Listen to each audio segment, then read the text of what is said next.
that's right. We're right here at Sharp Facets Gallery this afternoon. I have a good-looking man. Whoops, I guess it's not really because Lincoln wasn't that good-looking, but I got a good-looking man sitting across from me here today. Gerald Pitts. He is an Lincoln presenter, and he's here with us today. He's dressed in full garb as Lincoln, so you'll be able to check out the video, and if you go to Facebook, you'll see our picture on WCRS radio right there on Facebook, so make sure you check that out. But Gerald, how you doing today? I'm doing quite well. I haven't met anyone by the name of Booth recently. Yeah, that's probably a good thing as far as you're concerned. Now, we are going to be talking to him as Lincoln a little later in the show, but the first part of the show we are going to be talking to Gerald here. You know, summoning a seance here. I've never done this before, so this will be an interesting experience here today. But, Gerald, where are you from originally? I was born in Lawrence and have lived in Greenwood for at least 38 years. At least 38 years. And I understand you were in the Army. I was in the Army for 30 years, served all over the country. One of my last assignments was to help plan the medical logistics needed for Operation Desert Storm and make sure we had enough medical equipment, supplies, and so forth available for that conflict. Now, this is an interesting point you just told me before we went on the air. How many body bags did they anticipate? The prior planning we based our estimates on called for 10,000 body bags that might have been necessary. But given the way the conflict worked out with the end run to the west around the major Iraqi force, we needed only about 250 of them, fortunately. Wow. Well, any life lost is a loss, but such a massive amount. No, I don't think anybody else would have thought about having 10,000 body bags. That's phenomenal. They analyzed previous conflicts and battles and the strategic planning and the enemy you're facing and a worst case scenario. It might have been necessary to have that many. Wow, unbelievable. Well, we sure are glad you're here, and we want to thank you for your service to our country. Our country is better because of people like you. Well, thank you. And so after you got out, now it says something here about the Soldier's Medal in the name of President Reagan in 1985. What was that about? That was an incident that occurred in May of '84. I was driving on the Florida Turnpike about noon, and the driver in front of me lost control and veered into the guardrail on the right and then back to the left, and his vehicle climbed up on top of the concrete barrier, which scraped the underside of the gas tank and ruptured it, and his vehicle finally jumped back down into the right-hand lane, and a flame trail ran from the bright red embers of the metal on top of the barrier, and it was like watching in slow motion the gunpowder trail of Yosemite Sam and Bugs Bunny. Mm-hmm. And I stopped just as there was a muffled whoomp, and a fireball about 30 feet high shot up from the rear of the car. And I jumped out, and I couldn't see the car at all for the fireball, but I could tell that the doors had not opened. So I realized that the driver must still be inside the car. And I ran forward, jumped over the barrier on the left, and then back again, and ran back and grabbed the door and pulled it open, grabbed the driver's arm and dragged him out and carried him about 75 yards. He had a triple fracture of the left leg and a broken finger, but other than that, he had no burns. Wow. About an hour afterwards, as I was driving home, I kept smelling something burning, and I stopped on the shoulder and thinking my car might be on fire, and I realized that the fire had singed all the hair off my forearm, and I hadn't realized it. That's where adrenaline really takes over, doesn't it? Oh, yeah. Everything slows down, and, you had a plan on the way to the car, a plan to yank on the door if it didn't open, to try to break the window and reach in and pull him out. But fortunately, the door did open. That's probably some of that Army training, wasn't it? Well, people told me later that God put me there at the right time because I had the training, I was big enough and in the right position to do something. Yeah, I'm sure. I was the only one who did. There were cars backed up for miles behind me, but no one bothered to get out of their cars even. Wow. Well, I'm sure that person really appreciated the fact that you were there. Do you ever hear from him? Yeah. He invited me to his condo a couple of months later and was very appreciative. He was a youth counselor for the Broward Youth Development Services. Very nice fellow. Wow. How about that?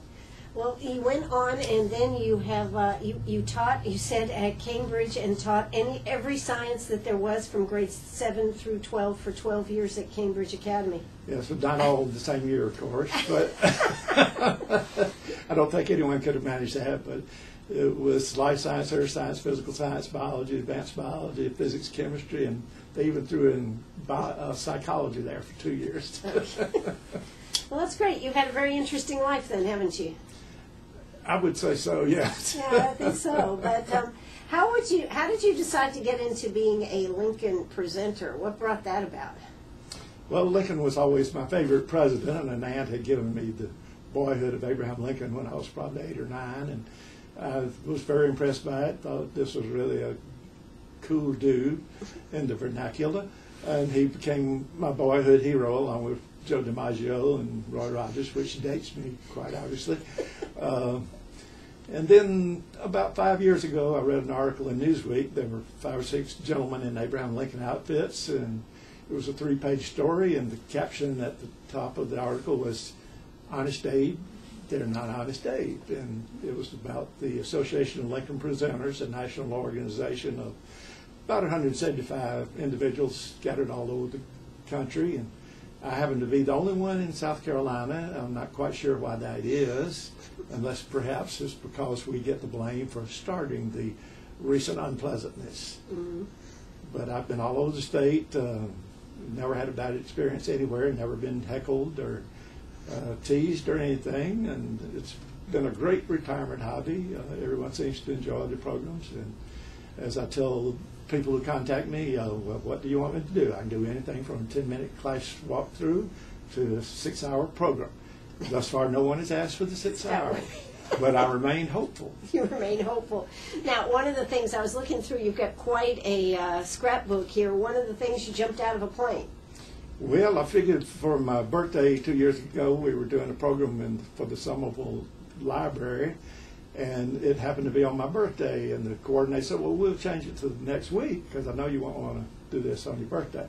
I said, no, that'll be fine. You're putting us up in a motel, and we'll do the program at your library, and you are having a buffet, you said, and they actually had a real nice cake for me, too. And the next morning, I went over to Walterboro and did a tandem skydive from 14,000 feet.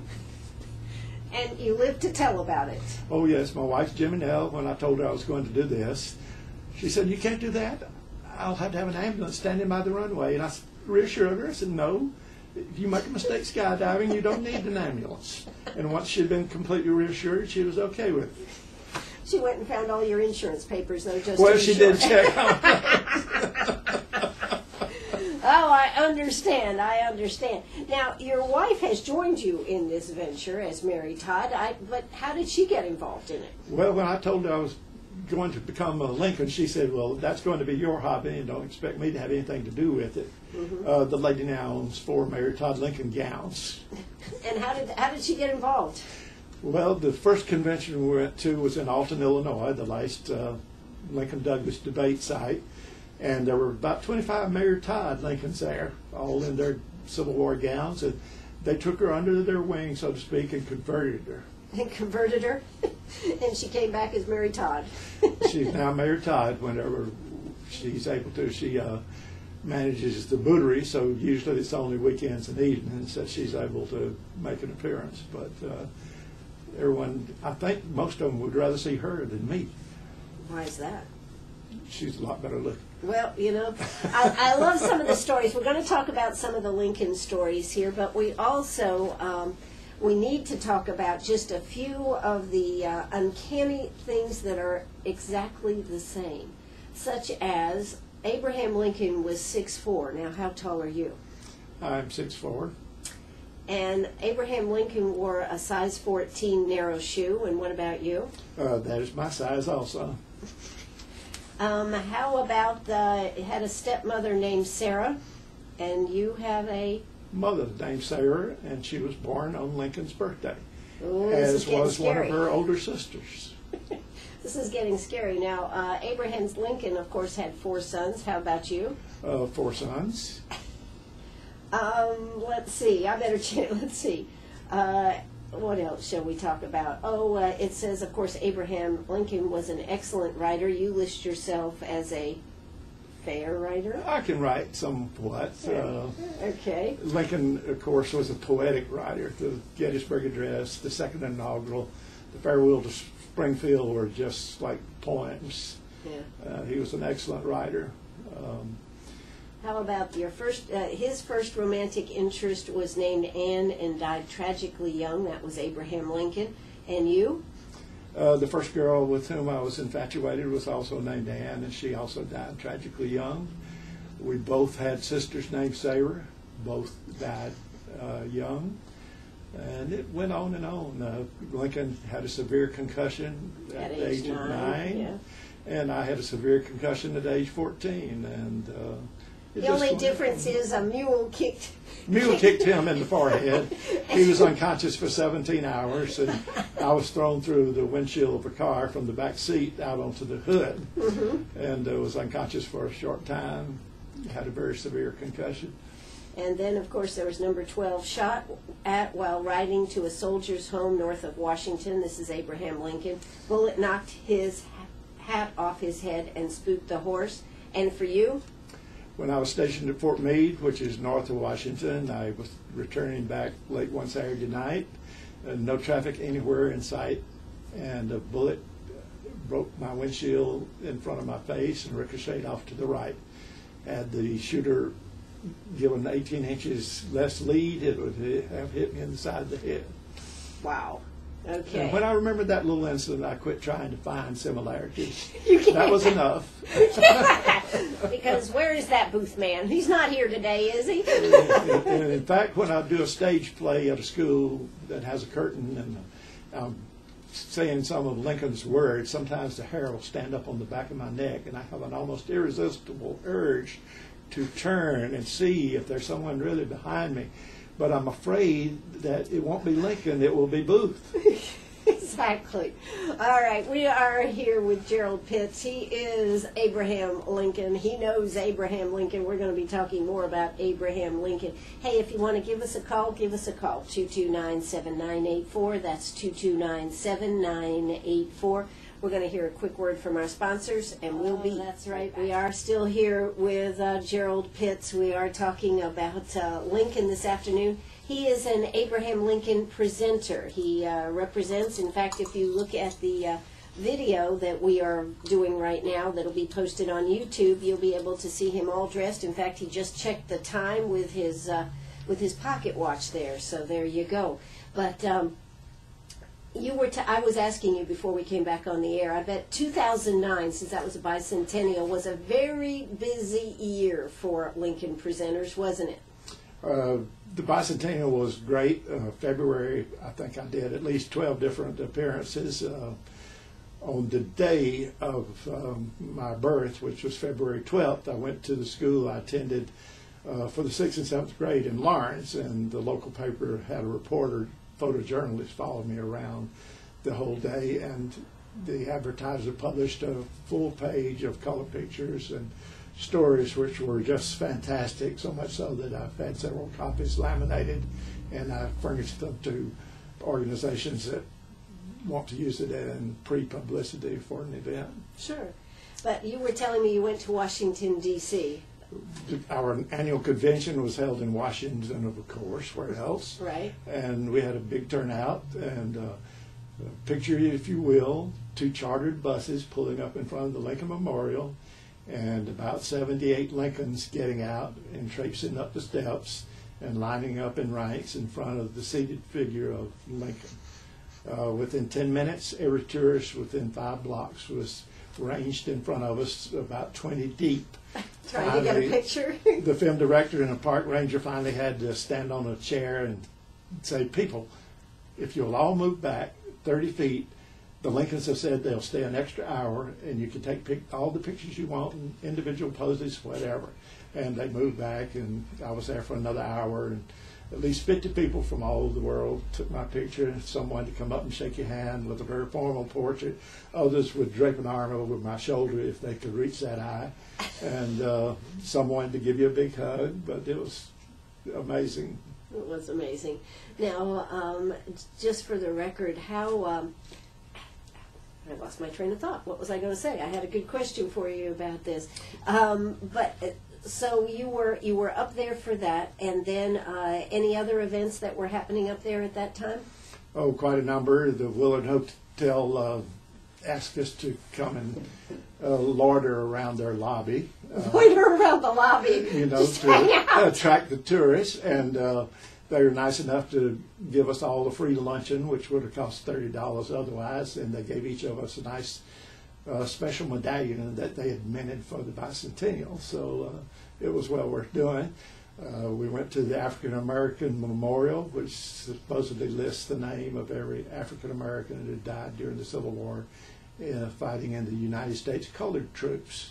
Mm-hmm. And at first, Lincoln, I was not convinced that the African Americans would be able to fight as well as the whites, but as it turned out, they were able soldiers once they were trained, and they wanted to fight for their freedom as much as any man, and they proved it in many battles, including the assault on Fort Wagner on Morris Island in South Carolina. Oh, how about that?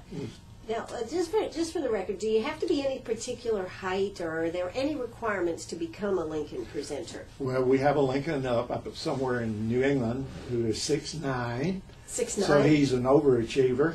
But we do have some shorter Lincolns.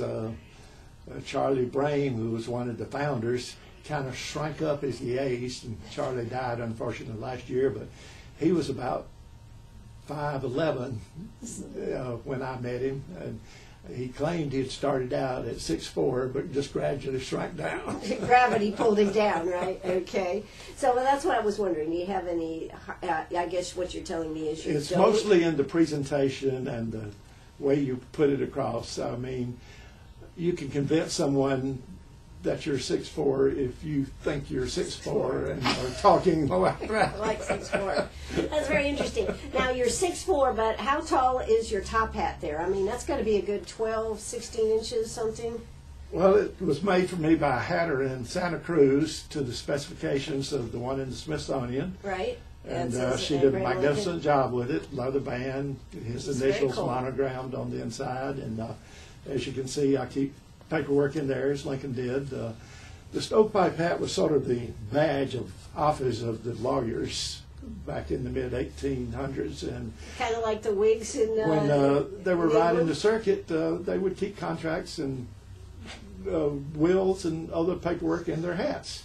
It might be where the expression "keep it under your hat" originated. There you go. I'm not sure about that, but it sounds reasonable. Exactly. That's pretty neat. But how tall is it from the It's 9 inches from the brim to the crown. It looks taller than that there, so pretty interesting. Now, how big a head did Lincoln have? 7 1/8. Okay. And how big is your head? 7 1/8. Oh, come on now. This is just too scary here, folks. Do you ever feel that these likenesses are kind of spooky? Actually, yes, I do. When I came up with 16 commonalities, as I've told you, I started to feel a little spooked by it, and I refuse to sit in a balcony in any theater. I wonder why. That would just be too much, wouldn't it? Well, we are here with Gerald Pitts. He is a from South Carolina. He's a Lincoln presenter. When we come back, I think we're going to summon Lincoln himself right here to be part of our discussion here. So I certainly hope you're going to stay right with us, right here on WCRS. I'll see if I can find Lincoln right around here somewhere. And when we come back, that's who we'll be talking to. In reality, it's Gerald Pitts, but he does a great job. So when we come back, I've got a couple of questions that have already come in. We'll be asking those questions. And, of course, the number to call, 229-7984. That's 229-7984. Are you a pirate or a pack rat? Do you have a vacation of a lifetime sitting in the attic? or a college tuition hung on a wall, or is a fabulous retirement hidden in your jewelry box? Bring those items to Sharp Facets Gallery. We can establish value and buy from you or sell for you. And so ends another chapter at Sharp Facets Gallery, 72 Bypass, and on the web, sharpfacets.com. That's right. We're right back here at Sharp Facets Gallery having a fascinating time. I do have Gerald Pitts here. He is a Lincoln presenter. That means, yes, he's Abraham Lincoln. We did have we had a couple of calls come in. We've got a time for a couple of questions here. June Carlisle, her husband worked in procurement from 1942 to 1946, ordered 500,000 coffins for the invasion of Japan. We were talking about, 10,000 for Desert Storm, but they ordered 500,000 coffins for the invasion of Japan that they did not need, and thank goodness they didn't need it. But phenomenal. That's a little thing that you don't really think about, isn't it, Gerald?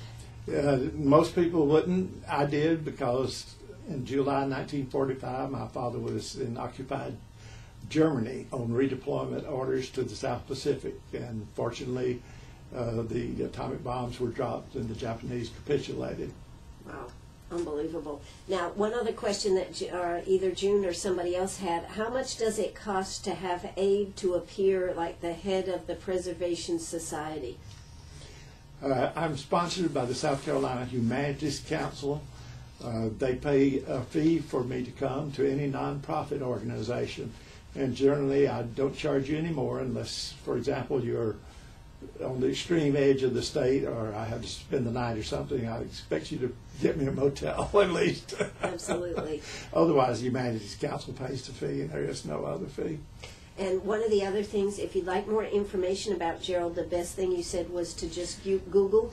If you just Google Gerald with a G, middle initial Y, Pitts, you should get a half dozen websites, one of which will be the Humanities Council, several others, probably the Lincoln Association. All of these have my name, address, phone number, information, profiles. What I do, the Humanities Council site has both a speaker and a topic key, so either one of those will give you information. Okay, so you can check that out, but you can also call him 223-1131. That's 223-1131. So, we're talking about Lincoln, and I think it's about time that we just flip the switch and, we just pull Lincoln out of the hat here. So, Mr. Abe Lincoln, how are you today? I'm doing quite well, Mrs. Eller. Thank you very much. Well, it certainly is a pleasure to have you here. Now, here you are in the modern world looking back. I mean, what do you think? Well, first, must express my amazement. I'm quite familiar with the telegraph, as I use it at the War Office on a daily basis. And Mr. Samuel Morse was a brilliant man to invent that, but I must say, yes, and they can be translated into letters and thence into words. Yes. But to have this thing you call radio, where the electrical impulses apparently go in the air and can be plucked out of the air somehow, and the exact voice and words are right there, reformed for you. I just cannot believe this. And how about afterwards you'll be able to see yourself on a video on the Internet? Have you ever heard of such a thing, the Internet? Does that have anything to do with fishing? Nope. All the information you could ever want to know is right out there, right in space, kind of like this microphone thing we're talking about. Well, the one term I spent as a representative in the U.S. Congress, I stayed in a boarding house across from the Library of Congress, and I spent every evening over in the library reading, learning what I could. I was always had a great thirst for knowledge and information, and as you know, I'm self-educated pretty much. I had less than a year's formal schooling. I went to... And how could you become a lawyer? Reading. I got the law books and I read them and studied till I could pass the Illinois bar exam. Took me just a little over 2 years, and I took the exam and passed it. And First time? Yes, the first time. Wow.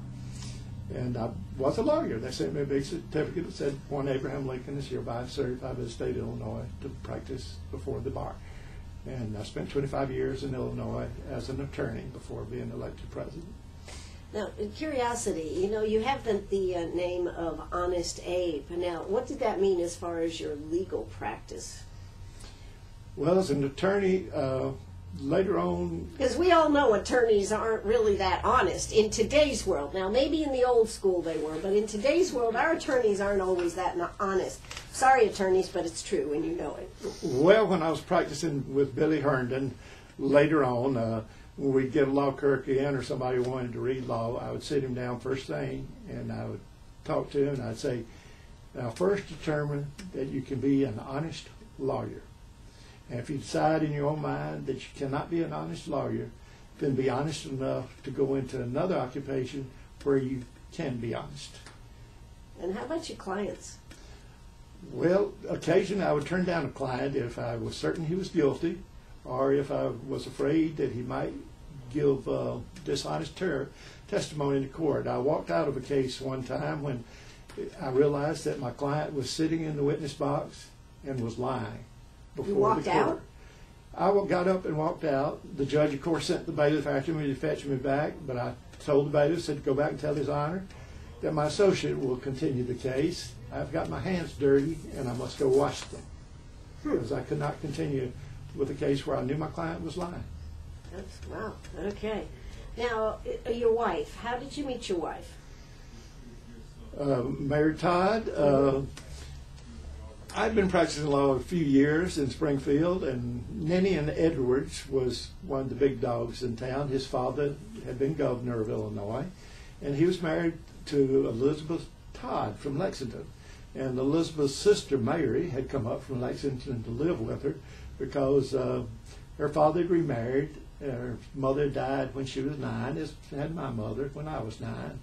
And Mary just couldn't get along with the stepmother at all. I was blessed to have probably the greatest stepmother a young boy could hope to have, but Mary just didn't get along with her, so she came to live with Ninian and Elizabeth. And they had a cotillion or reception, and I was invited, and I was kind of hanging out in the corner by myself, and I noticed Mary, and she seemed to be a right comely miss. I believe she was 22 at the time, and the belle of the ball, so to speak. And I knew that Stephen Douglas, my political rival, had gone out with her. And finally I screwed up my courage and went over and said, Miss Mary, I want to dance with you in the worst way possible. And to this day she will tell you that I certainly did. She said that her toes were black and blue for weeks.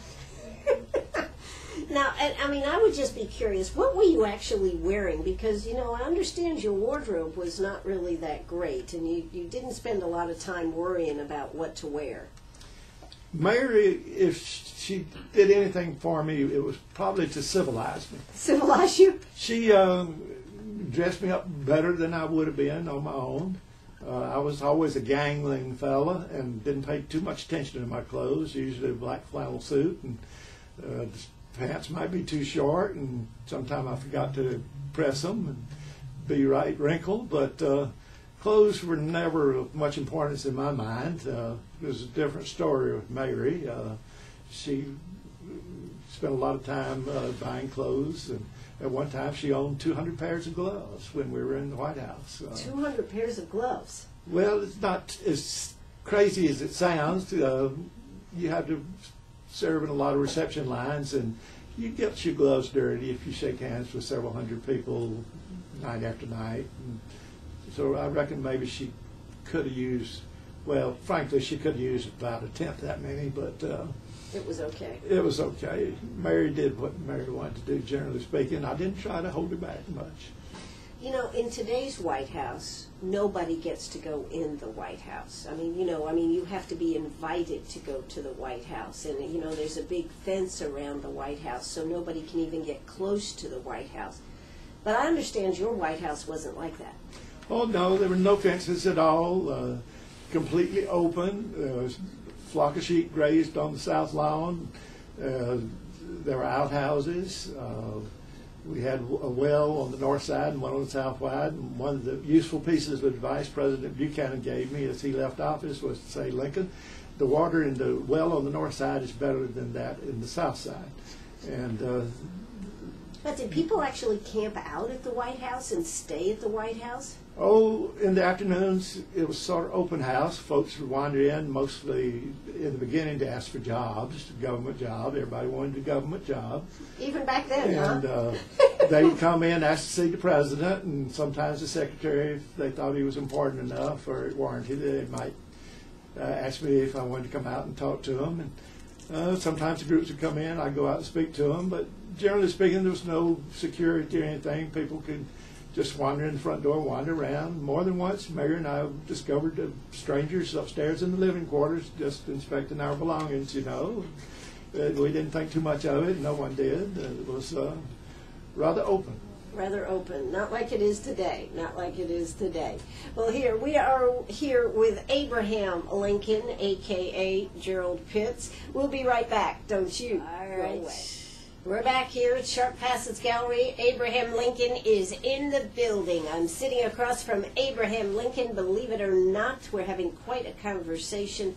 Now, Abraham, I understand that you actually drew quite a few stares at times because, well, tell us why. Why, when you were on the train, that some lady kept staring at you and finally you asked her about it?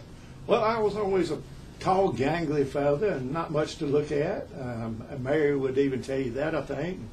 What attracted Mary then, just out of curiosity? Well, Mary told other folks and myself later that when she saw me at her sister's home in Springfield, she thought to herself, that man is going to be president someday. And when I came over and asked her to dance, that was one of the reasons that she started dancing with me. And after a year or so, I proposed marriage to her, screwed up my courage, got cold feet, and jilted her. Went back down to Kentucky. You left her? Ran out on her. Left her waiting at the altar almost. And I went to visit my good friend Joshua Speed, with whom I boarded when I first landed in New Salem. And Joshua was married and had a baby, and he assured me that marriage was a wonderful institution in which to be closed. And finally I screwed up courage, went back, went to see Mary again, and asked her, and she took me back. But she didn't take any chances. We were married the following evening in the parlor of Elizabeth and Ninian's home with 2 witnesses and a minister. Well, all right. Now to get back to the story. You were on the train, and tell me about I this. was traveling to a nearby city to get a deposition in a case I was handling, and I noticed the lady seated across from me seemed to be just staring holes through me. And I looked around, looked behind me, and no, she was definitely staring really hard at me. And finally I couldn't take it any longer. I leaned over and said, "Ma'am, is there something wrong? You seem to be staring at me." And she kind of leaned back and she looked at me and she said, "I do believe you're the ugliest man that I have ever seen." And I was somewhat taken aback and said, "Well, ma'am, what you see is what the good Creator is how He made me, and I don't reckon there's anything I can do about it." Whereupon she looked me right in the eyes and said, "You could at least stay home."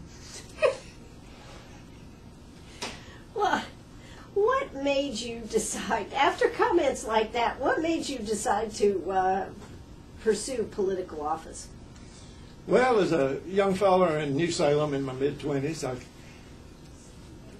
kind of got the political bug, and folks that urged me to run for the Illinois legislature, and finally I decided I would, so I registered. But about that time, the Black Hawk War came along, and they called up a militia, six fellows, and they elected me captain of the militia. And I must say, even today, that's probably one of the things of which I'm most proud, that I was elected captain of the militia during the Black Hawk War. And we went out for 3 months and came back much blooded from the mosquitoes. We never saw a single Indian. And by then, it was too late to do any campaigning, so I came in last in that election. But I won the next 4, and I served in the Illinois House of Representatives for 4 terms. I would just be curious, being so tall, was, because men used not to be so tall, did they? I mean, 6'4" was exceptionally tall. Generally, I was the tallest fellow around. Occasionally, I'd meet a fellow who looked to be my height or maybe taller, and I'd stand back to back with him and take the measure to see which of us was actually the taller. Mm-hmm. And I did meet 2 or 3 fellows who were just a little bit taller than me, but in some of the tintypes that you see, my generals around me looked much smaller, especially George McClellan, who was known as Little Napoleon. Now, George is a whole story by himself, so I won't get into him, but... Well, I was going to say, wouldn't that be dangerous to be in war with somebody that was as tall? I mean, that would be a little bit more scary, wouldn't it? Well, I always seemed to have a premonition that whatever was going to happen would happen. I sort of believed in that there was a direction that God had charted for us, and I never paid much attention to security. My self-appointed friend and bodyguard, Ward Hill Lamon, when I got on the inaugural train to go to Washington, which was an 11-day trip, he was outfitted with 3 pistols and 2 knives, and he and another friend and Secretary Seward, Secretary-designate Seward, warned me that they caught wind of a plot in Baltimore to assassinate me. And I put no stock in it at the time, but eventually as we got closer, more information came out, and I did as Mr. Lamon advised, sort of camouflage myself, and we changed trains, and I got through safely. And as it turned out, there actually was a plot, apparently, to try to kidnap me or to kill me. Now, but it was Mary that actually thought you should become president. Is she the one that pushed you to become more political? She encouraged me. She helped me out. Of course, her sister and Ninian, with their political connections, were a help. But once I got into it, I seemed to have a knack for politics. People say could make a good speech now and then. And yeah, you did make a few good ones, didn't you? Well, so people tell me. At the time, I had my doubts about them. For example, one by which most people said a lot of store was the Gettysburg Address, so-called. And after I gave that, I thought it was a complete failure. The speaker before me and the guest of honor had been Everett Edwards, who was the foremost orator in the entire country, president of Harvard. He spoke for 2 hours. And I spoke for a little less than 2 minutes. In fact, the tintype photographer didn't even get a picture of me because I was up and down by the time he had his camera set up. But some of the newspapers panned it severely, and a few thought, well, that was a good speech. And later on, people began to think maybe that was a good speech, and I've come around to that view myself. In today's world, we're in the modern world here, and of course, I think it's amazing that you can be here today, particularly after what happened to you. Did you have much security when you were shot? Oh, no, there was no security. When my hat was shot off my head in '64, while I was on the way to the soldiers' home, I was going alone, as I usually did, and people kept pestering me that I should have security. Now, the night at Ford's Theater, General Grant and Julia were supposed to be there, and had they attended, he would have had a whole squad of soldiers guarding him, at least 6 or more. But as the president, I had no assigned security. There was an off-duty policeman who sat outside the door on a chair, but as soon as the play started, he left and went down and got my coachman, and they went to the bar next door and began drinking. So there was no one outside the door when Booth came up to do his dirty work. Looking back over your time that you did spend in office, what do you think about all that went on? What do you think? Well, it was my sole intention was to preserve the Union. I considered that the United States had to be all one country, that we could not be dividing up and dividing again, as I was certain would happen. After all, our national motto was E pluribus unum, out of many, one. And we had to stay that way. That was the sole reason that I followed through when Fort Sumter was fired upon and called for volunteers to preserve the Union by force of arms if necessary. The previous March, I'd sworn a sacred oath on the Bible to preserve, protect, and defend the Constitution of the United States against all enemies, foreign and domestic. So I had no choice but to try to preserve the Union by whatever means necessary. The following year, I began to think that emancipating slaves in the South would have a benefit. One, we were getting thousands of contrabands into our lines every day, and the generals didn't know what to do with them. And Frederick Douglass, the great abolitionist and writer, had been urging to form a United States colored troops and allow them to help fight for their own freedom. And by the summer of '62, I decided that I had to write an Emancipation Proclamation, and over a period of many weeks I wrote it, and I discussed it with some of the cabinet members and generals, and they suggested that it would be better if we waited till we had some sort of a victory. Because up to that point, there had been no victories. This is WCRS right here in Greenwood. We're going to run over here a little bit. So as you were looking at all this, this had to be a terrible time for you. I agonized. Mary and I lost our darling little Willie to typhoid in February of '62. It was devastating to Mary and to myself also, but I thought how many other fathers and mothers and brothers are bereft of their loved ones in this terrible war, at the conclusion of which Secretary Stanton informed me that, comparing estimates from his southern counterpart, Breckinridge, that over 600,000 casualties. Unbelievable number. So much bloodshed. Too much bloodshed. So what'd you do? As best I could. I kept appointing the generals I thought would succeed. And after going through 7, I finally hit upon Ulysses S. Grant. Twice, politicians and other generals had tried to get me to relieve him, once saying he was incompetent and that he was a drinker, and I said, just let me know what brand of whiskey he takes and I will furnish a case to each of my generals. Another time I simply said, I cannot spare this man. He fights. Absolutely.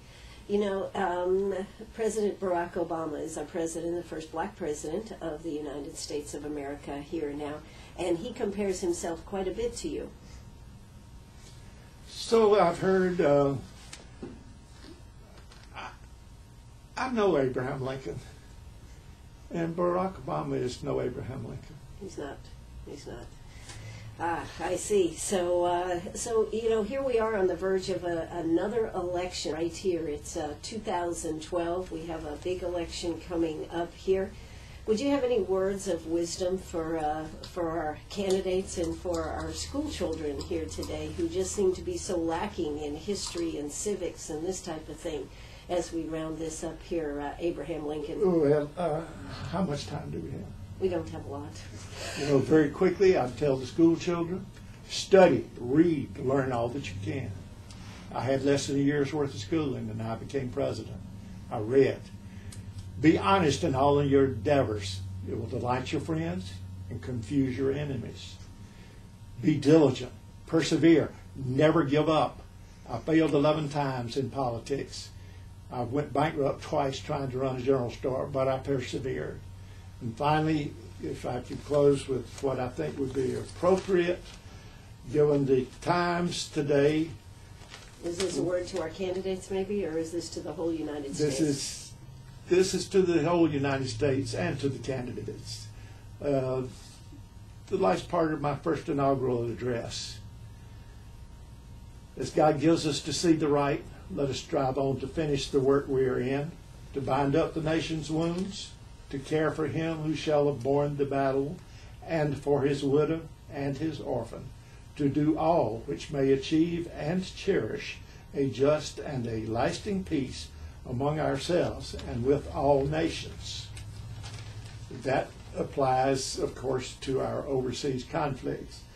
And finally, politically speaking, we need to do the following. Highly resolve that this nation under God shall have a new birth of freedom, and that government of the people, by the people, for the people, shall not perish from the earth. Absolutely. Well, Abraham Lincoln, a.k.a. Gerald Pitts, it's been an absolute pleasure to have you here today. If you'd like to find more about our Lincoln presenter here, Gerald Pitts, all you have to do is Google him. It's Gerald with a G, and Y is his middle initial, Pitts. And, of course, if you'd like to call him, you can call him at 223-1131. That's 223-1131. Abraham Lincoln, Gerald Pitts, it's been a pleasure having you here today. Well, it's all my pleasure, Mrs. Eller, and if you're in Washington, do drop by the White House and pay me a visit. I would love to do that, absolutely. This is WCRS right here in Greenwood. Thanks so much for tuning in today. Tomorrow morning we got quite a schedule. Who do we have? Tomorrow morning at 8:35 we have Congressman Tim Scott. 9:05 we have Curtis Loftus, and we may even have another guest after that. So make sure you tune in on the Isle of Ann show. Hey, I'm Ann Eller. It's been a blast here today, as it always is. So you keep it right here on WCRS. That's 1450 AM right here in Greenwood, South Carolina. Bye bye, everybody. Okay.